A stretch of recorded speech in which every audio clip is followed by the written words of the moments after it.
श्री गणेशा नमः। पुत्रदा एकादशी व्रत कथा। महाराज युधिष्ठिर ने पूछा, है भगवान, आपने सफला एकादशी का महात्म्य बताकर बड़ी कृपा की। अब कृपा करके ये बतलाइए कि पौष शुक्ल एकादशी का क्या नाम है, उसकी विधि क्या है और उसमें कौन से देवता का पूजन किया जाता है। भक्तवत्सल भगवान श्री कृष्ण बोले, हे राजन, इस एकादशी का नाम पुत्रदा एकादशी है। इसमें भी नारायण भगवान की पूजा की जाती है।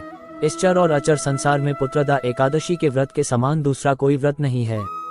इसके पुण्य से मनुष्य तपस्वी, विद्वान और लक्ष्मीवान होता है। इसकी मैं एक कथा कहता हूँ, सो तुम ध्यानपूर्वक सुनो।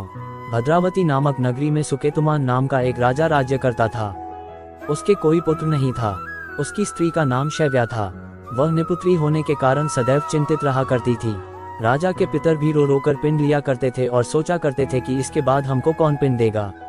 राजा को भाई, बांधव, धन, हाथी, घोड़े, राज्य और मंत्री, इन सब में से किसी से भी संतोष नहीं होता था। वह सदैव यही विचार करता था कि मेरे मरने के बाद मुझको कौन पिंडदान करेगा। बिना पुत्र के पितरों और देवताओं का ऋण मैं कैसे चुका सकूंगा। जिस घर में पुत्र न हो उस घर में सदैव अंधेरा ही रहता है। इसलिए पुत्र उत्पत्ति के लिए प्रयत्न करना चाहिए। जिस मनुष्य ने पुत्र का मुख देखा है वह धन्य है। उसको इस लोक में यश और परलोक में शांति मिलती है, अर्थात उनके दोनों लोक सुधर जाते हैं। पूर्व जन्म के कर्म से ही इस जन्म में पुत्र, धन आदि प्राप्त होते हैं। राजा इसी प्रकार रात दिन चिंता में लगा रहता था। एक समय तो राजा ने अपने शरीर को त्याग देने का निश्चय किया, परंतु आत्मघात को महान पाप समझकर उसने ऐसा नहीं किया। एक दिन राजा ऐसा ही विचार करता हुआ अपने घोड़े पर चढ़कर वन को चल दिया तथा पक्षियों और वृक्षों को देखने लगा।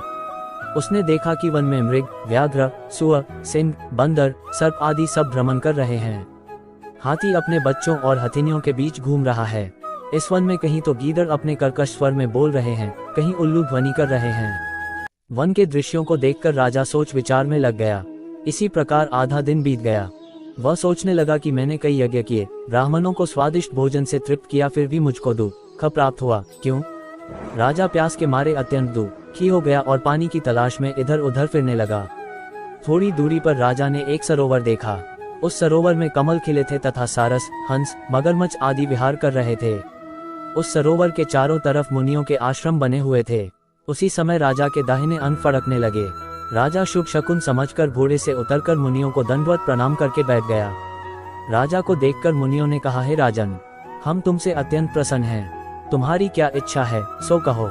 राजा ने पूछा, महाराज आप कौन हैं और किस लिए यहाँ आए हैं, कृपा करके बताइए। मुनि कहने लगे कि हे राजन, आज संतान देने वाली पुत्रदा एकादशी है। हम लोग विश्वदेव हैं और इस सरोवर में स्नान करने के लिए आए हैं।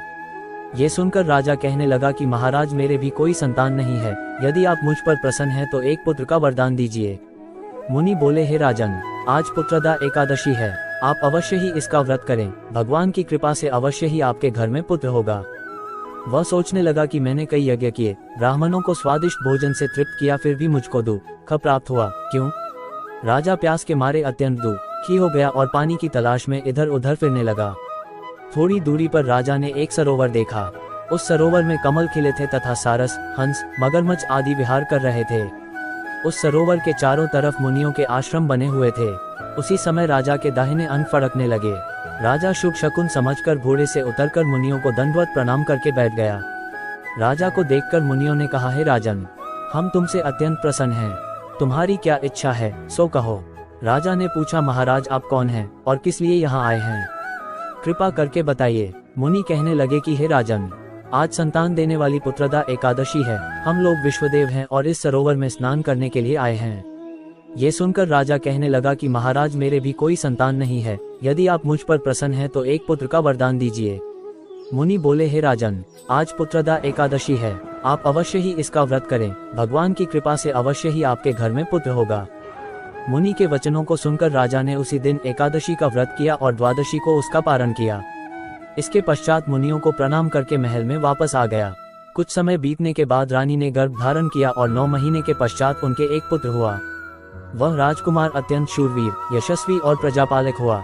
श्री कृष्ण बोले, हे राजन, पुत्र की प्राप्ति के लिए पुत्रदा एकादशी का व्रत करना चाहिए।